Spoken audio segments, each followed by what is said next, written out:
All right, good afternoon. This time I call to order a public hearing of the Franklin County Board of Commissioners on Monday, May the 7th, 2022 at 5:30 p.m. here at the Justice Center in Carnesville, Georgia. We note for a record we have a quorum consisting of 4 commissioners. Commissioner Franklin was ill tonight and couldn't join us, so we hope that he will feel better soon. So welcome everyone and thank you for coming. The next item on the agenda for this afternoon's public hearing is the approval of the agenda. So commissioners, at this time, is there a motion to approve the public hearing agenda as presented? I make a motion we approve the agenda as presented. Okay, thank you. Commissioner Swales has made the motion to approve the agenda as presented. Is there a second? I'll second, Mr. Chairman. Okay, thank you. Commissioner Wester has seconded the motion. Is there any discussion? Okay, hearing none, all in favor of the motion to approve the agenda as presented signify by raising your right hand. All opposed, same sign. The motion will carry 3-0 and the agenda is approved as presented. The purpose of this afternoon's public hearing is to receive public comments for or against proposed zoning applications that will be considered for action by the board at tonight's regular board meeting that will immediately follow this hearing. No action will be taken at this hearing. All parties are welcome to remain after the hearing for the regular meeting, which will start at 6 p.m. or shortly after the conclusion of the public hearing if the public hearing takes longer than 6 o'clock. We have one item on the agenda for this hearing. After we introduce the item, we'll ask our planning director to present a description of the application as well as his recommendation and the recommendations of the Planning and Zoning Commission. We'll ask the applicants, if present, to speak first on behalf of their request. After the applicants have spoken, we'll call first for those who wish to speak in favor of the application, and then we'll call for those who wish to speak against the application. At the end of the public comments for each application, we'll have the applicants come back up and offer a summary statement and any rebuttal that they would like concerning any public comments that were made, and commissioners may also question the applicant at this time. Members of the public that wish to comment either for or against an application will be recognized and called individually, and they should come up to the podium and give their name and address to the clerk before they start. Please note that all comments must pertain to the public hearing item that we're considering tonight. You may not speak to any other topic or application. Each person will have up to 5 minutes to speak, and the clerk will have a timer visible to the speaker so that you know how much time you have remaining. Questions may not be asked, and speakers may not yield unused time to another person. Members of the public are required to follow the same rules of decorum as each commissioner, including being respectful and civil and avoiding personal attacks. All comments should be directed to the chair, and members of the audience may not comment or interrupt when anyone else is speaking. The first item for discussion and the only item for discussion at this afternoon's public hearing is a rezone request. Garland and Wendy Parchment of 2910 Buford Drive, Buford, Georgia, have filed an application for an amendment to the Franklin County zoning map from ag intensive to light industrial on an approximately 6.41 acre tract of land located on Highway 51 and further identified as tax parcel 012-022. So at this time we're going to ask Mr. Delosier, our planning director, to come and summarize the application for the board. Good evening, gentlemen. As you stated, Garland and Wendy Parchment are requesting this rezone. They have hired an authorized agent, Dylan Gilbert, to be the one presenting tonight on their behalf. Parchment, I guess, they own a small trucking company. And what they're looking to do is this lot is a lot that is directly adjacent to the Flying J truck stop up there on Highway 51. And they're basically wanting to have a place. They're looking to build a building, have a maintenance shop, and a little office space, and a place to just park their trucks and trailers when they're in between loads, essentially. They require rezoning to light industrial. The Planning Commission's recommendation was to approve with the condition that the light that is installed, the light the site, be directional style lighting to kind of help mitigate some of the light pollution, and that'd be my recommendation. Okay, thank you, Mr. Delosier. This time we're going to ask the applicants to come and speak on behalf of their application. So Mr. and Ms. Parchment, or Mr. Parchment, come on up. Oh, it's Joey. Sorry, can't see. My name is Joey Gilbert. I am the authorized agent for Mr. and Ms. Parchment. They own a trucking business, and they call this, I think, a trucking portal, just somewhere to park their trucks, tractors, switch out and have an office and a maintenance building. So that's what they're looking to do. It's presently zoned A1. They're looking to rezone it to light industrial. And it is, and we have spoken about the lighting, do directional lighting to prevent any kind of light, as little light as possible emitting off the property, and they have certainly agreed to that. So, but it's pretty self-explanatory, I think. I'll answer any questions you guys have. Okay, we'll call for comments for or against, then we'll do that. So at this time, is there anyone who'd like to speak in favor of this application? If you'd like to come up.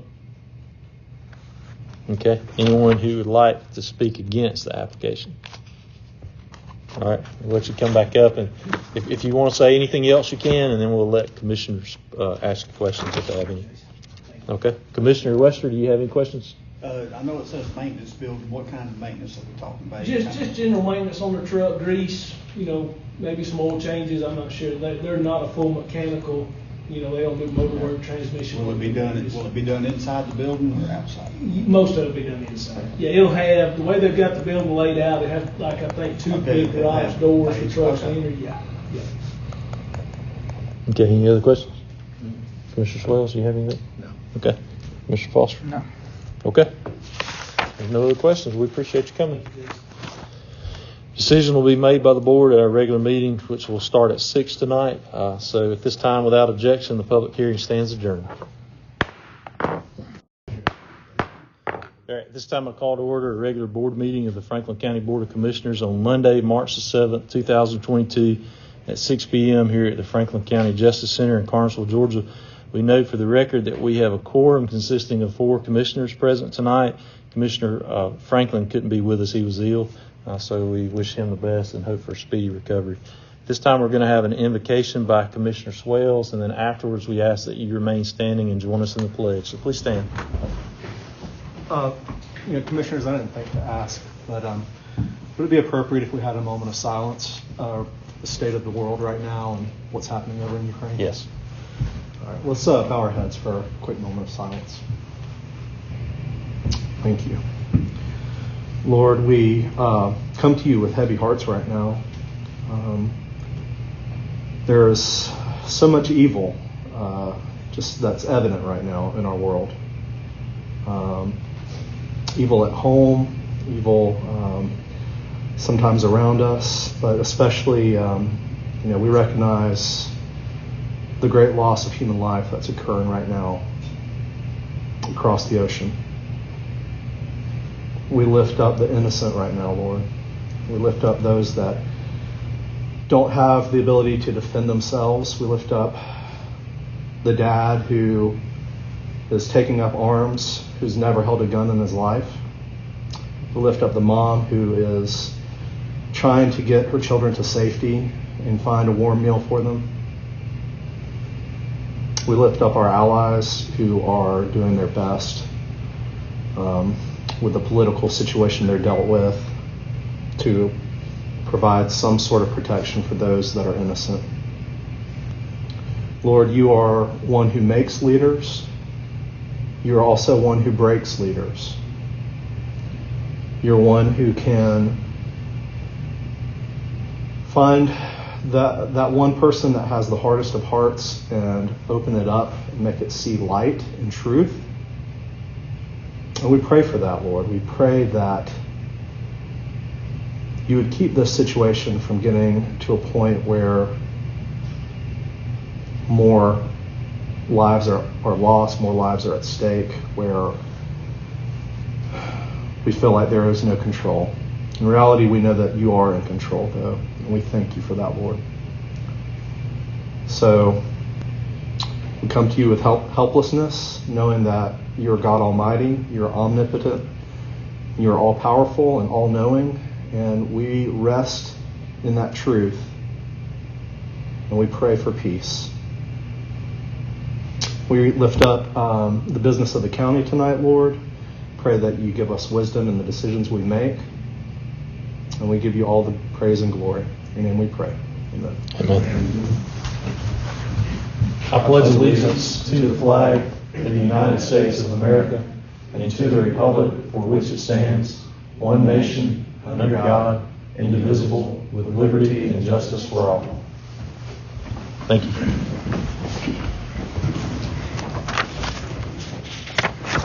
The next item on the agenda is the approval of the meeting agenda. Commissioners, we need to amend the agenda to remove item 7F, the GMRC mapping services contract, and then replace it with item 7F, subdivisions. So this time is there a motion to approve the agenda, meeting agenda tonight with the change in item 7F to take what's there and strike it and replace it with the topic subdivisions. Make a motion that we approve the agenda with making the amendment of removing the GMRC mapping services contract from letter F and replace it with subdivisions. Okay. Thank you. Commissioner Wester's made the motion to approve the agenda with the removal of item 7F and then the addition in its place of item 7F subdivision. So is there a second? I'll second that. Okay. Thank you. Commissioner Foster, second to the motion. Is there any discussion? Okay. Hearing none, all in favor of the motion to approve the agenda with the removal of item 7F, GMRC mapping services contract, and replacing that with 7F subdivisions, signify by raising your right hand. All opposed, same sign. The motion will carry 3-0, and tonight's agenda is approved with the change in item 7F. We are removing GMRC mapping services contract and adding subdivision in its place. The next item on the agenda is a personnel report from the county manager. Mr. Turner, do you have anything to report to us tonight? Okay. All right. Thank you, Mr. Turner. The next item on the agenda is the approval of the prior meeting minutes from the following meetings: regular board meeting on February the 7th, 2022, and a work session on February 22nd, 2022. All commissioners have received a copy of these draft minutes. Do any of you know of any corrections that need to be made? Any? Okay. Hearing none, all in favor of the motion to, or is there a motion to approve first prior meeting minutes? I'll make the motion to approve the prior meeting minutes. Okay, thank you. Commissioner Foster has made a motion to approve the prior meeting minutes as presented. Is there a second? I'll second. All right, thank you. Commissioner Swales has seconded the motion. Any discussion? Okay, hearing none, all in favor of the motion to approve the prior meeting minutes as presented, signify by raising your right hand. All opposed, same sign. The motion will carry 3-0, and the prior meeting minutes are approved as presented. This time we're going to open the meeting for public comment. During this portion of the meeting, any member of the public can speak on any topic of concern they would like to address to the board, with the exception that no comments are allowed on pending planning and zoning items, as we've just had a public hearing on those items. This is a comment section only. If you have questions, we ask that you submit those in writing to our clerk at the end of the meeting, along with your contact information, and then someone will contact you in a few days to try to answer those. When you come to the podium, please begin by giving your name and address to the clerk. In order to facilitate the meeting and give everyone an opportunity to speak, each person must limit their comments to 5 minutes or less. Each person may only speak once, and you may not yield unused time to another person. The clerk will set a timer with a display so that you can see how much remaining time you have and adjust your remarks accordingly. Members of the public are required to follow the same rules of decorum as each of the commissioners, and this means that you be respectful and civil and avoid any personal attacks. At this time, if you'd like to make a public comment, if you'll raise your hand, we'll recognize you individually and have you come up to the podium. So would anyone like to make a public comment? Okay, ma'am, you'll come up. And remember, start out by giving your name and address to the clerk, Ms. Finger. Riverview. Thank you, Ms. Swan. If you can stand there at the podium and talk to us. I need help. I'm a hostage in my own home because of water pressure. I have addressed it with the committee. Mr. Franklin has put 3 pressure valves on my house, and when I use something, I'm busting pipes. I can't sell it, and I really can't live there in fear much longer. So I need help. Tell me again, what was your address? 115 Riverview Lane. Riverfront Lane, excuse me. It's in Real Ridge Subdivision. Okay, we'll have somebody from the water department come out. And see and talk to them and see what needs to be done. They came. They told it was my fault. What did they tell you? That it was on my side. Okay. I live down a hill. I'm goes up, and when I'm there, ding. Yeah. Generally, if it's on your side of the meter, it is the property owner, but maybe we can talk to them about what you could do to alleviate it. Okay? Thank you. All right. Thank you. I appreciate you coming. Thank you. Would anyone else like to speak? Anyone? Okay. The next item on the agenda are 7, the items for discussion, and first is 7A, Rezone Request. Garland and Wendy Parchment of 2910 Buford Drive, Buford, Georgia, have filed an application for an amendment to the Franklin County zoning map from ag intensive to light industrial on an approximately 6.41 acre tract of land located on Highway 51 and further identified as tax parcel 012-022. So at this time, we're going to ask our planning director, Mr. Delosier, to come and summarize this application for the board.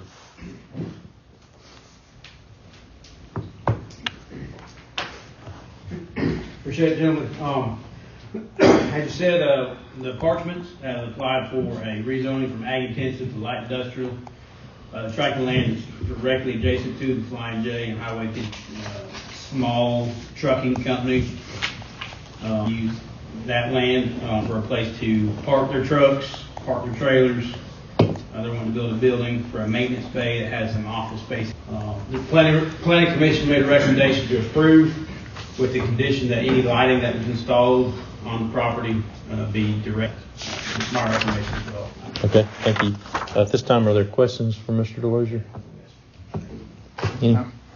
Okay. All right, thank you, Mr. Delosier. This time, is there a motion to act on the application by Garland and Wendy Parchment for an amendment to the Franklin County zoning map from ag intensive to light industrial for tax parcel 012-022? I'd like to make a motion that we approve the request for amendment from ag intensive to light industrial for the Parchment's property. I would also like to include that we acquire directional lighting to reduce the amount of light pollution. Okay, thank you. Commissioner Swells has made the motion to approve this rezone application with the conditions recommended by planning and zoning that directional lighting is used to direct light downward. Okay, is there a second? I'll second, Mr. Chairman. Okay, thank you. Commissioner Wester seconded the motion. Is there any further discussion? Any? Okay, hearing none, all in favor of the motion to approve the application by Garland and Wendy Parchment for an amendment to the Franklin County zoning map from ag intensive to light industrial for tax parcel 012-022 with the added condition that directional lighting be used, signify by raising your right hand. All opposed, same sign. The motion will carry 3-0, and the rezone application for tax parcel 012-022 is approved with the condition that directional lighting be used as recommended by planning and zoning. The next item on the agenda is 7B, the SPLOST 5 allocation for fire. At our February work session, we discussed and we reached a consensus to consider a proposal tonight that would officially establish the total SPLOST 5 spending level that's available to each fire department. Once we've set that total, each department will have a clear idea of what level of funding remains available to them based on the total we established tonight, minus any of their prior SPLOST 5 expenditures. When our current SPLOST 5 was enacted in 2015, there were apparently no set amounts of funding that were allocated to the fire departments. There was always an understanding, I think, among everyone involved that the departments would receive $200,000 each. At some point, that amount was then reduced by $25,000 per department, and that brought that total allocation down to $175,000. But that was kind of a verbal understanding. There was nothing passed that definitely set that limit. And we can't, or at least we can't document any resolutions that establish that exact amount. In 2015, the county was in a very different place. We couldn't afford to fund or forward fund any SPLOST projects. So that meant fire departments either had to wait and use the money as it came in or borrow against future SPLOST collections. So over time, that just led to a lot of uncertainty among the fire departments. How much SPLOST money do we have? How much have we spent? What's left? I asked our county manager to compile and distribute a report on the actual SPLOST 5 expenditures per department. So at this point, we have an accurate accounting for how much each department has already spent. Mr. Turner created this report. Each commissioner has it. And it's also been distributed to the fire departments.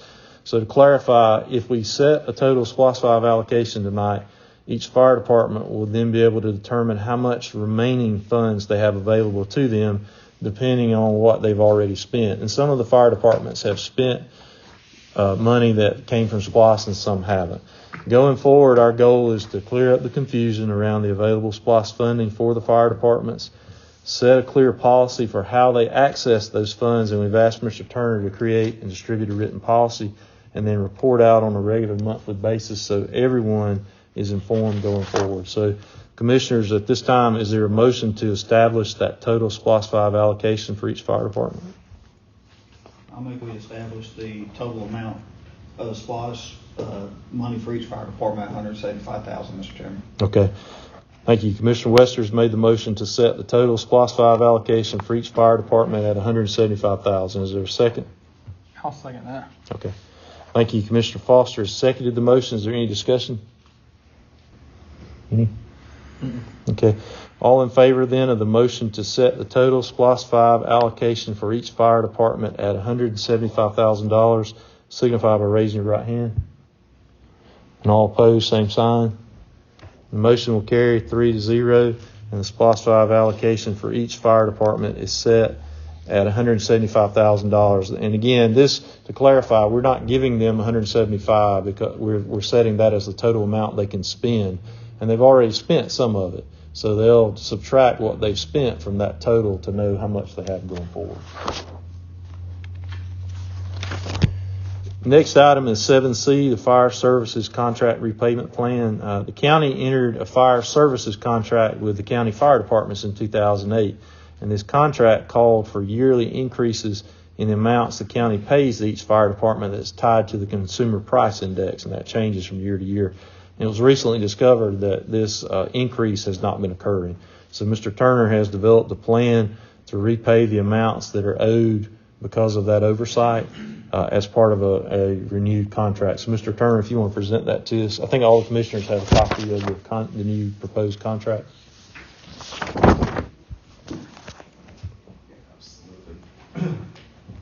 What we've talked about is just with not recognizing that we had a CPI that should have increased or should have at least been reviewed year over year for the contract that we entered in 2008 to 2009.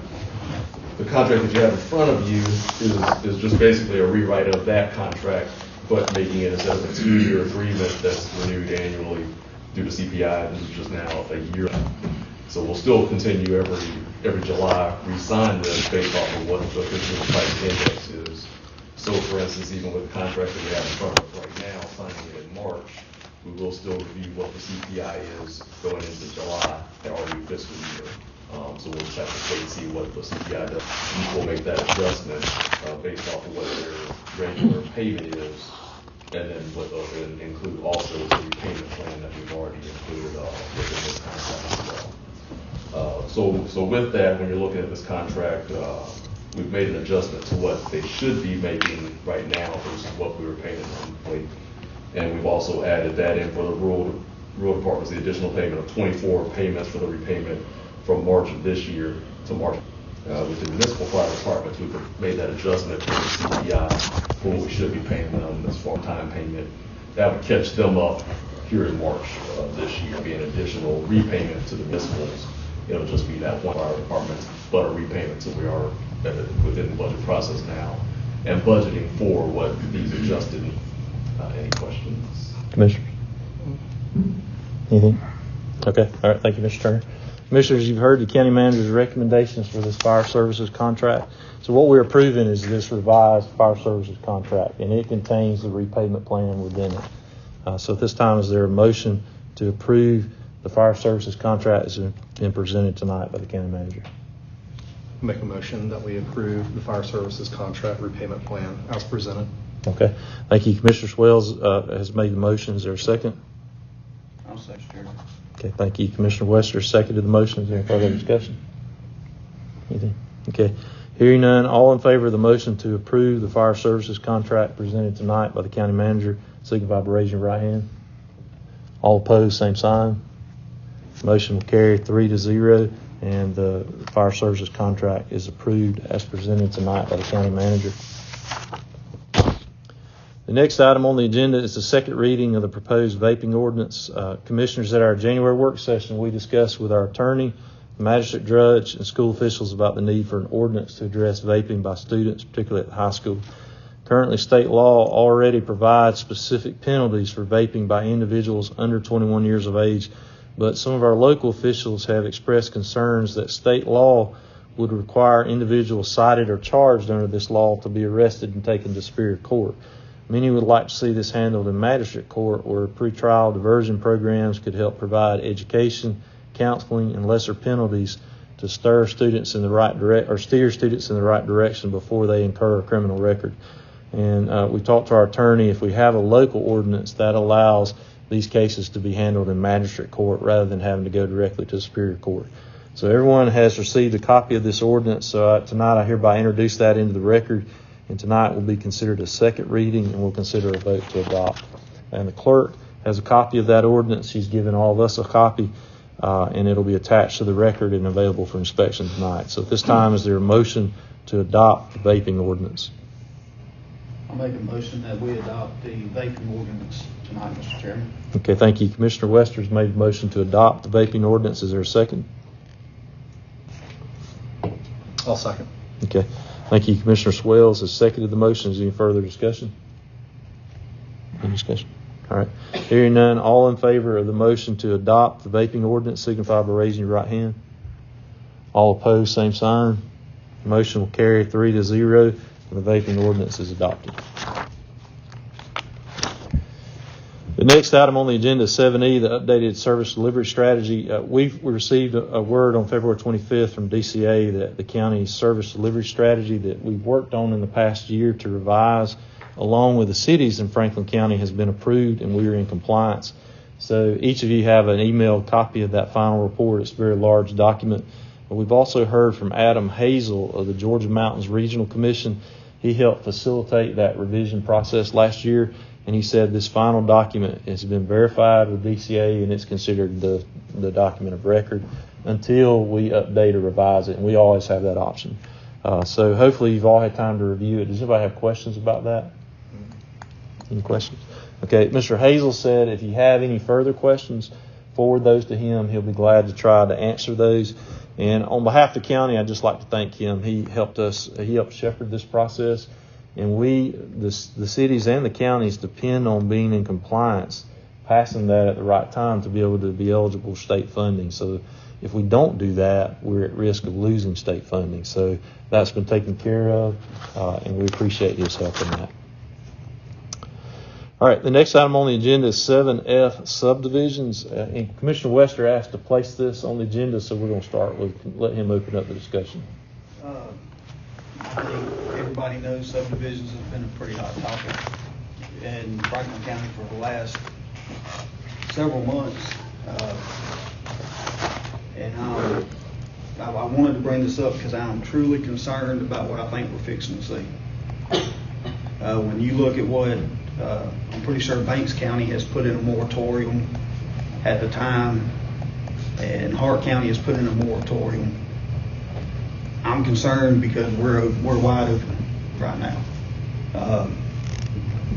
I would rather see us get ahead of this instead of staying behind it.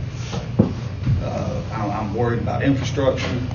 I'm worried about, the school system, because either way you look at it, if we have an influx of students into our school system, there's going to be a property tax increase through their millage rates. That's going to be the only way they can handle it. I mean, if they get hit with that many kids at one time, they're not going to have a choice. And whether it is coming in here and deciding to go to a 2-acre minimum or a 3-acre minimum, we've discussed it and everything, but I would like for us to look at it really hard, because I really feel like we're fixing to get ourselves in trouble. We, at an earlier work session, we asked staff to be working on something to prepare in April. How is that going? Where are we at with those plans? The impact fees? Well, impact fees and looking at the increase in minimum lot size, among other things. We've got the impact fee schedule done. It should be, there's a few documents that I'm waiting on from Public Works to send that to y'all to be ready for the next work session. What types of impact fees would we be looking at? depending on the structure. Would it be like fire services, water Oh, infrastructure, it goes to, yeah, it'd be, school system? Public, public works, it'd be, public safety, which would lump, fire, EMS, road, infrastructure improvements would be one of them. Can we charge an impact fee that affects the school system? I mean, the increased burden on the school system, or is that something they have to do? I mean, is that in our domain? Typically, we would not do an Okay. impact fee for the school system. Our impact fee would be to offset the impact to what we. Right. So it'd be Parks and Rec, library, infrastructure improvements, public safety. What about animal control, the animal shelter? And that could possibly be impacted by that too. Yeah, I mean, we haven't looked at that, no. Okay. I mean, I would probably want to move that into the thought of public safety. Public safety. I know Okay. it's kind of making it a broad topic, Right. but it's hard to have sort of individualized buckets towards everyone. So when we kind of created that it was more to make it into one bucket, so then you didn't have these very narrow sort of outlooks towards individual services, because then somebody could easily just come in and not need some service or to have any value added to that service. So with it having sort of, especially the public safety and then infrastructure improvements, that's capturing any of those water services, right? Public safety coverage. So trying to cover those a little bit more broadly, but coming up with something that would actually have some high value to actually improve those services, or not be at that net loss. But I guess you can kind of coming in. Now the school boards themselves can pass their own amount. There wouldn't be anything that we do on their behalf to impact of their individual operations. Well, we talked about that you guys would have something to present to us at the April meeting. So are we on track for that as far as what about minimum lot sizes? At the time, I think we talked about going up to a 2 temporarily. I mean, is that something? I mean, it's, yeah. How would that be different for a single family subdivision versus a multi? If you got 5 acres of land and you cut it in half, you're subdividing that land. That is a subdivision. It's a minor subdivision, but it's a subdivision. So if you set minimum lot sizes, you set minimum lot sizes, zoning district and or utilities available. So we can't separate it out and say just for subdivisions. No, it would be basic. So you can require subdivisions to have a certain zoning district. Mm-hmm. I guess if you're going to put in a major subdivision, it's got to be zoned X way. Yeah. And that. And we don't do that right now. No, because right now you can, like the subdivision up off of 17 with Brian Watkins. That's a subdivision, but he's looking at 3 to 5 acre or 3 to 7 acre lots. But that was his decision, That's right? his decision. Okay. So that still can qualify as currently zoned ag intensive. You can still do that in ag intensive zoning. Right. So what was our discussion? Did we want to confine the increase in lot size to just subdivisions, or are we looking at no matter who you are, where you are in the county, you have to have a minimum lot size to build a house? My thinking was major subdivision, like 6 lots or more, which is what the classification is that you'd mentioned at the last meeting. Yeah. I feel like if someone has their own land, they want to divvy out a piece of it to their kid or something like that. Or if there's a single standalone 1.5 acre parcel, 2 acre parcel, So someone wants to buy. Anything that's already recorded, like today, we could change it to a 50 acre minimum lot size. But if that tract is recorded today and it was a legal conforming lot under the recorded, it would be grandfathered in. That's how all the lots in Gunwater are getting built on. Some of those aren't even 1/4 acre. But since at the time that they were divvied up as a lot of record, they were a legal conforming lot of record. They're now what's called a legal non-conforming lot. So, anything that's there now will still stay in place, but I don't know the legality of fair housing laws and. You can't compel someone to buy an extra lot if it's already grandfathered in. I understand that. Right. What I'm talking about is existing houses, existing lots.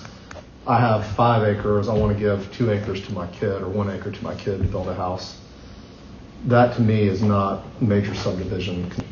right? No, it'd be a minor subdivision, yeah. It's still subdivision land, but it'd be a. But you talked about we could assign a major subdivision we could change the zoning so that a major subdivision, depending on how it was zoned, the zoning classification was, then we could require a minimum lot size that's different. Yeah, typically the way it's structured is your residential zoning.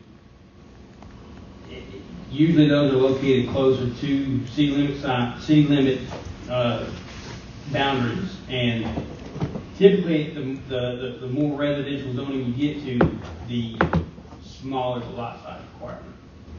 It's designed for subdivisions, which typically have a smaller lot size, ag piece of land. Now we are updating some of the zoning stuff, so we are looking at for ag and ag general tracts of land, ag intensive and ag general tracts of land to have a higher. And then as you get towards some of your more residential zonings, those you're not going to drop below, no matter what anybody does, you're not going to drop below 6/10 of that, because that's what the health department is for septic, and we have very few tracts that are eligible.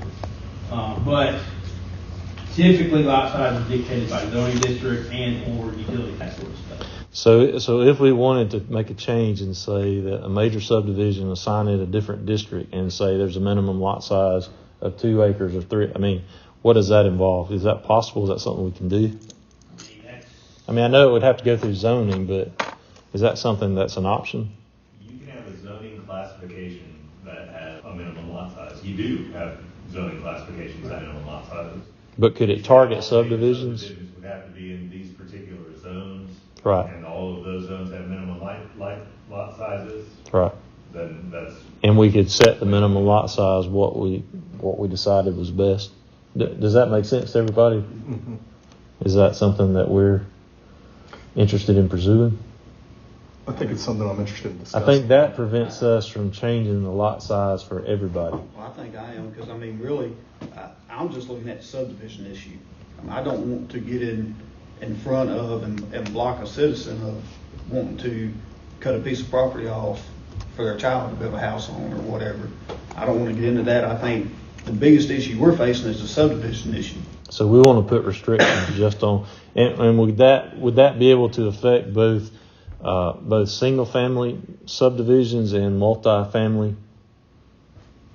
Because they would have very different restrictions. We've already got the zoning regulations for multiple. Right. And multifamily, you've got condo, townhomes, manufactured home park. There's a whole group of things classified as multifamily. Multifamily is, it's multifamily. It's typically a higher density per acre than anything single.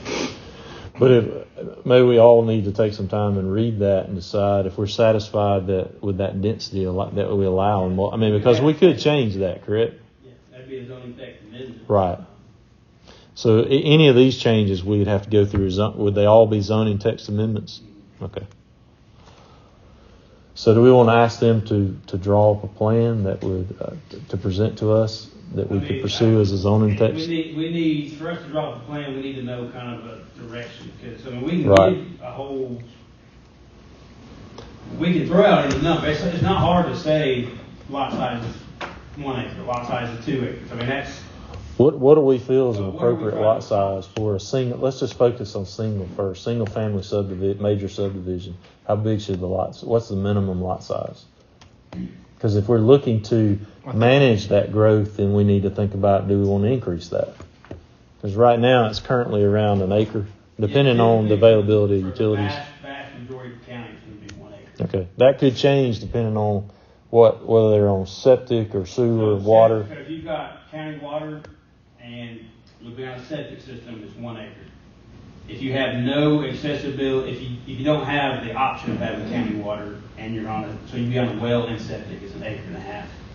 If you've got sewer and water, it's 3/4 acre. Okay. And that's for single detached single-family homes. Right. So the average we'll just say is about 1, realizing there's some fluctuation there depending on what utilities are available. So what do we want in a major subdivision? First of all, what is a major subdivision? How many houses? 6 or more. 6 or more divisions. So a major subdivision, here's my thing. If I want to have 100 houses in a subdivision, but we have this rule, what's to prevent me from dividing 100 by 6 and making that many small ones? You can't. So in the subdivision regulations we passed last year, you can't do more than 2. You can't do 2 or more subdivisions on the same tract. Okay, so there's a control for that. One minor. So you got a 100-acre tract. You do 6 divisions on that 1-acre tract. You can't divide the rest of that 90 whatever acres for 3 years. So there's not a loophole there that could be exploited. Okay. So a major subdivision, 6 houses or more, what minimum lot size do we think is appropriate for that? Because they need that direction to come up with language or an amendment that classifies that right as a separate district with a separate lot size so it doesn't affect the rest of the county. I would be in favor of doubling based on, again, if it's the situation where it's 3/4 of an acre, then we're looking at 1.5 acres. If it's a situation where it's 1 acre, then we're looking at 2 acres. If it's that one situation where you don't have water or sewage and it's 1.5 acres, then you're looking at 3 acres. Is that something, if we do that, is that reasonable? Do most of those single family subdivisions are they being placed in places where water and sewer is available, or is it a mixture where they have septic tanks? Water mainly. Because we've got sewer basically readily available. That's easily available right at exit 160 interchange. Mm-hmm. And then the rest of it from there to the Carnival plant's force main, which is really hard to tie in the pressure of the line before you can pump in. The vast majority is actually all the subdivisions have county, so they're all 1 acre. What has been approved and or discussed to this point. So would a proposal to double the current restrictions? I mean, does that make sense? I mean, yeah. I mean, what he's saying. Yeah, that's easy to do. So then we would be basically talking about, in general, they're going to be 2 acre at minimum, with the exception. Some might be a little less or a little more. How does everybody feel about that? I'm good with that. I'm good with that. On that, are people going to come in and ask for a variance and say, I want to build a subdivision with 1 acre lots and go back like we were? You can ask for a variance from anything. And we would have to say yes or no. And I mean, this is something that we can go back and change at a later date if we decide to, and go back and lower that to 1 acre. But I mean, I think right now, moving up to this 2 acre and trying to get a grasp on what's fixing to come our way is the best thing. Well, an important thing to remember too, this isn't just a simple vote. It's got to go through zoning. So when we make a zoning text, it has to go before planning, just like anybody making a request for a zoning change or whatever. It's got to go planning and zoning, and then it's got to come to us. It's got to have public hearings. So it's not something that we can just take a vote tonight and do. So it's not easily, I mean, it could be undone. It's not easily undone. Yeah, so we need to be sure, that this is what, for the foreseeable future we want to do. We're not tying the hands of future board members, right, what I'm saying. You're right, it could be reversed. So when could y'all have something for us to consider? I mean, I know in other words, could you bring that to us in April and then we say, okay, let's put that before planning and zoning to start that process? Yeah. Is everybody okay with that? I'm good with that. All right, so that's addressing lot size. What other things do we want to think about that we could take immediate action on? Or is that all we want to approach for right now? I mean, infrastructure isn't something we can take immediate action on. Well, the impact fees are going to help a little bit with that. Yeah, I mean, they will, but I mean, when you get into, if you talk about wanting to expand sewage and all of that, then that's going to be totally different. Right. But When are the impact? What's the timeline for presenting that to us and having that change made? The one we just discussed? No, the impact fees. So we can have the impact fee schedule ready at the upcoming work session. Does that have to go through planning and zoning, or is that something we take a vote on? Isn't that a change in the subdivision ordinance? It's not. It's going to be a standard. Okay. So we could introduce it at that work session and then be prepared to move forward with whatever the timeline is. Yeah, there are some tricky things in that statute off the top of my head. Okay, but that's something we can. It's not going to be immediate, but we could start the process at the at the March work session.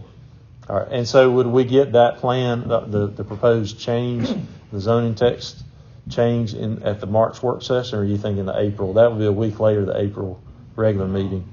I'm just trying to give everybody an idea of what our timeline is to start the process. There's going to be some, because we are currently working on kind of revamping the zoning text anyway. Right. UDC. I don't think I'd have something ready for that for just major subdivisions in certain zoning districts. Right. That would not be ready by the month. So when could we? Probably April regular board meeting. The April, okay, because that's only a week out. I was just, That'd be, but that gives you the time to do it. I think so. Okay. We'll go with yes. Okay, so we're going to look at the proposed impact fees at the work session for March. We're going to look at the proposed zoning text amendment at the regular April meeting. So is there anything else? These things take 2 or 3 months to take effect. To work through. It's not something that we take a vote on because of the legal process involved. So are there other things that we want to consider in the meantime? It's not something I want to consider, but it's a different question. Scott, he's asking a question. What kind of timeline are we on that, on the new zoning that you're talking about, getting that in place? I was hoping to have it introduced to the planning commission by May. Okay. What I was looking. That's the UDC? Right. Okay. But that's a more iffy thing. That's because there are a lot of different things that are affected by that, right? A lot more moving parts. It's not just subdivisions. No, It's so everything. it would all be tied together in one Right. document. Right. So you change lot size and major subdivision, minor subdivision, this certain zoning regulation, it'll affect multiple parts of it, I guess, so to speak. So Right. we'll have to, we can change it in the current text, how it's currently written, but then it'll probably push off, and there'll be some more work on the UDC. Right. That'll have to incorporate that change. So we're looking at maybe May or later for the UDC to consider, but at the March work session, y'all are going to present the impact fees, and the April regular meeting, we're going to aim to introduce that zoning text amendment that changes the minimum lot size, or the district's and minimum lot size for a major subdivision, which is 6 or more houses, right? Right. Okay. There's been some talk of a moratorium. Do we want to, these processes take 2 or 3 months. Do we want to consider a moratorium on subdivisions while we make those changes? I think it needs to be considered why these changes are taking place. On major subdivisions, is that what you're saying? Yes, Is that yes. I would say on major subdivisions. So what kind of time frame? I would be fine with the time frame that Mr. Delozer would need without pressing him and putting him under a scope where. Would that be like a 3 or 4 month process? Do you think that could be completed? I'm not for doing like a 6 month or something Right. like that. I'm not for something that long. But So you're saying what, 3 months? I think probably 3 months. If that would give Mr. Delozer enough time without. I don't want to see him up here at the office at 9 o'clock at night because he's trying to get this done and he's on. But that would give us time to do and approve impact fees and the change in zoning, the zoning text amendment for major subdivisions, the change in minimum lot size, right? And that, with the understanding the UDC takes longer. So, not to complicate the discussion, but on Okay. impact fees, I know, and they have a review process, just like they went through a review process. Plan to have is 30 to 45 days each time you submit Right. to them. So I'd be cautious about lofty expectations about a 3-month process for impact fees. Okay, so we're going to introduce the impact Right. fee schedule. So Y'all take- can see it, and then from there. give you directions to move forward. Move forward. Okay, so but There, I don't know what it if we just look at the change in minimum lot size for major subdivisions, could that be accomplished, go through zoning text amendment change in 3 months? If we did a moratorium at some point in the near future? Because that has to go to planning and zoning and then a public hearing and us, right? Correct. It's got to be advertised for, so, Yeah, realistically, we'd have to do. I wish I came on my schedule. I wish I had my schedule, the dates. I think 3 months. Yeah, it can be done. Okay. I would like to have the moratorium as short as possible. Yeah, I Right. agree. I agree. Well, if we did it, that's not something we can do tonight because the resolution has to be prepared. So how about if we have a special call meeting, and for the purpose, the discussion topic would be subdivisions, and we would look at that. So assuming we want to do that in the near future, would next Monday night work? Yeah. At 6 o'clock? It'll work. Okay. Well, let's have a special call meeting then next Monday at 6 o'clock here at the Justice Center, and the topic will be subdivisions. Is everybody in agreement with that? Yes. Okay. All right. So again, we'll just summarize. We know the UDC is out there in the next several months, but we don't have a definite timeline. We'll introduce those impact fees at the March work session with the idea that we have reach some kind of consensus for you to move forward with what you propose. And in April, the April regular meeting, you introduce the zoning text amendment that affects how major subdivisions are, what district they're in, and what the minimum lot size is. Correct? And we'll have a special call meeting next Monday night. That's March the 14th at 6 o'clock p.m. Everybody good with that? Is there anything else on this topic before we move on? Okay. All right. Thank you. Let's move. The next item is 7G, the Georgia Lottery statistics. I received a note from the Georgia Lottery Corporation. I've never seen this statistics, but sharing local statistics for lottery education funds that have been provided to students in Franklin County. And I want to share those because I had no idea about the level of money that actually comes to Franklin County. Regardless of how we might feel about the lottery, that one of the best things about the Georgia Lottery is that a lot of those funds were originally purposed to go toward education, and they've kept doing that. So for fiscal year 2021, 469 students from Franklin County participated in the HOPE Grant and Scholarship Program. Those students received a combined total of $1,572,807. 113 pre-K students received a total of $499,127.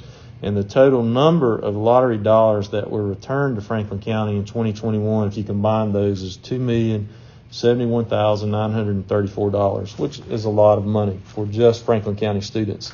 The report noted that fiscal year 2021 was the most profitable year on record for the Georgia Lottery, with the largest transfer of funds to education in history. The lottery raised a record $1.54 billion in profit for HOPE and pre-K programs just this past year, and HOPE has now served over 2 million students across Georgia. They also provided some statistics from 1924 to 2021 for lottery money that came to Franklin County, and that was interesting as well. Retailer commissions over that's about 28 years, have totaled $19,723,216. Prizes paid to people in Franklin County over that 28-year period have totaled $167,658,890. And HOPE students have been served over 28 years, 5,268 in Franklin County. And that turns out to be $28,121,538 in HOPE scholarship money. And they also, in that same time frame, served 2,847 pre-K students with a total of $10,092,349. So the total return to Franklin County over 28 years from the state lottery is $6,748,006. That is a tremendous sum of money that went to educate students in Franklin County. And that's pretty impressive. Regardless of how you feel about lotteries, and I know there are strong feelings either way, at least a huge sum of money went to benefit directly students in Franklin County. So I wanted to share that with everybody. I've never seen that report before, and they sent it to us. The next item on the agenda is the county manager's report, so we're going to turn that over to Mr. Turner. Nothing. Do you have any announcements? Next item is announcements. I do. Okay. So just a couple of quick announcements. Just a reminder that this Saturday is the county's free dump day from 8 to 12. The convenience center will be closed on Friday, just as so again, free dump day from 8 to 12. And we also just want to announce too, and we posted about today, that the month of March is Brain Injury Awareness Month. So we just want to make sure that we just recognize that because there are a lot where people have issues on March. Okay. I just want to say, do you have any others? I don't want to cut you off. Okay. Thank you to the magistrate judge and our school system employees. They work with our county staff and our attorney to help develop a vaping ordinance that will best serve Franklin County and help our young people and maybe steer them in the right direction. So thank you, and thank you to our staff for working on that. At our February work session, we also discussed having a plan in April, some sort of proposal for blight. Is it possible we could do that at the work session rather than introduce that at a regular meeting, or maybe push that to the April work session so that we're talking about it? We're not going to vote on it. I mean, I don't think we're going to have anything in final form then anyway, but it might be better to start discussing that in a work session rather than a regular meeting. Yeah, we can talk to it in April. So at the April work session, is everybody okay with that? That gives them a little more time, and that doesn't. I think it'd be better if we could discuss that better in a work session than in a regular meeting. Something new, a brand new proposal. Okay. Again, we announced a while ago we're gonna have a special call meeting on Monday, March the 14th at 6 p.m. and the topic of discussion will be subdivision.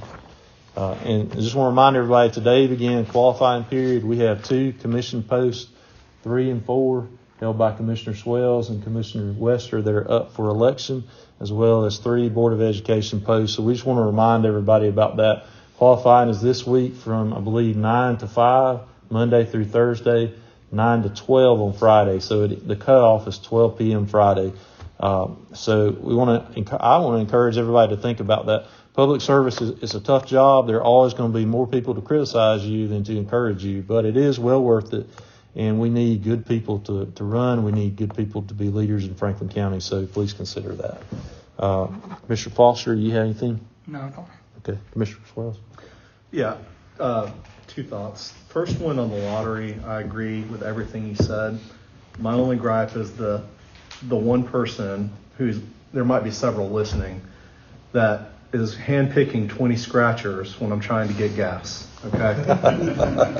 For the love of goodness, please just step aside, let me pay for my gas, and then get your scratchers.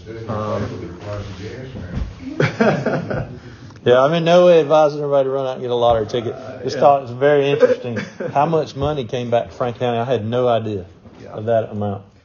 The other thing I wanted to say, I want to call something out, and I'm going to do my best not to sound like Macho Man Randy Savage. Brothers, you get where I'm coming from here. We're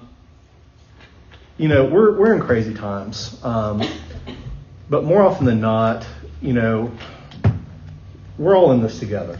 I'm a neighbor of someone, Eddie's a neighbor of someone, Kyle's a neighbor of someone.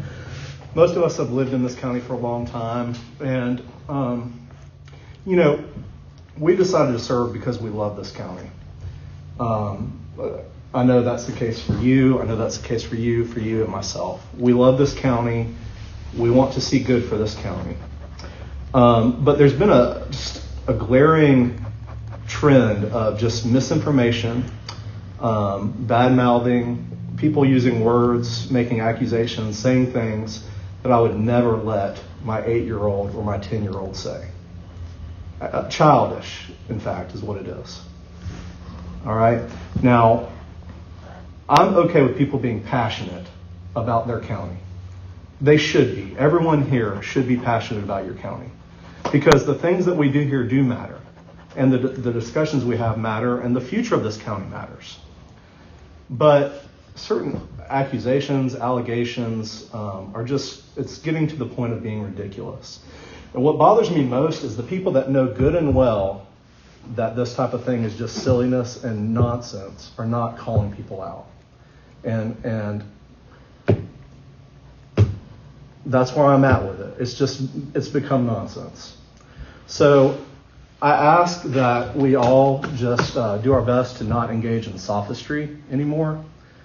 If you don't know the word, it's essentially means you're misleading for the sake of gain, whatever that gain is, be it political or personal gain. We are not Washington politicians. All right? I have an insurance agency. Guess what? I can't count one person that has done insurance with me because I'm a county commissioner. Have you sold a lot of windows or doors because you're a county commissioner? No. Have you sold more storage units or rented out more storage units because you're a county commissioner? Probably not, no. Jason, are you spaying and neutering more pets because you're a county commissioner? Probably not. Okay. Have any of you guys taken private flights anywhere? Paid for by someone for some political gain? No? No. Anybody, randomly deposited $500 into your checking account? No. No. Okay. So this is just a call for decency, y'all. This is a call for decency. For those that are running, the person that can hold their head high when they're done running for office is the one that has my support. The one that can say, you know what? I was honest. I spoke truth. I didn't allow myself to get divisive or, super political or say things that weren't true. That's the person that has my full support. So that's my word. Thank you. I agree with that. There's too many. It just seems like everybody's too willing to believe bad things about people simply because you disagree with them, or particularly with the Board of Commissioners. If a proposal is made, well, immediately the commissioners are criminals because how dare they let that proposal be made? Well, we have to consider what comes before us, and we need to have an open mind about it. We don't need to espouse an opinion before it comes before us because we might influence planning and zoning or some other group that has to recommend to us. But people, it just seems like, especially on social media, there are too many keyboard warriors who feel like they can say a lot of stuff, hide behind Facebook or whatever, and say things without making sure they know what they're talking about. And that just seems to be a trend that we see a lot of. You have anything, Commissioner Wester? We all got one of these. So if you need to reach us, I would highly encourage you call us before you believe what's on social media. Yep, that's a good idea. Anything else? All right, the next item is to adjourn. Is there a motion to adjourn? Motion to adjourn, Mr. Chairman. Thank you. Commissioner Wester's made the motion to adjourn. Is there a second? I'll second. Thank you. Commissioner Foster seconded the motion. All in favor, signify by raising your right hand. All opposed, same sign. Motion will carry 3-0. We'll stand adjourned. Thank y'all for coming tonight.